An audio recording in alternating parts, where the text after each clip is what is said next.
একমাত্র একজন ব্যক্তির একটা নাম আল্লাহ নিজে রেখেছেন, এই নামটা হলো বড় পীরের নাম মাহবুবে সুবহান।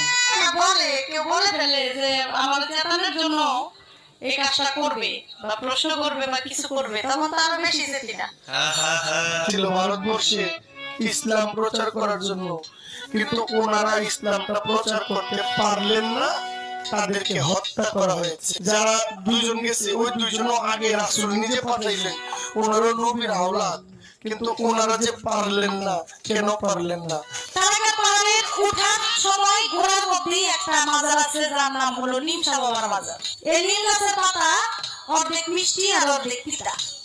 আমাদের এই দেশের একজন সম্ভ্রান্ত পরিবারের লোক আজমির শরীফে খাজা বাবার দরবারে একটা গেট বানাই দিয়েছেন, বছরে 3 বার গেটটা খুলে, বছরে মাত্র 3 বার এই গেটটা খোলা হয়। আমার প্রশ্ন, এই কে গেট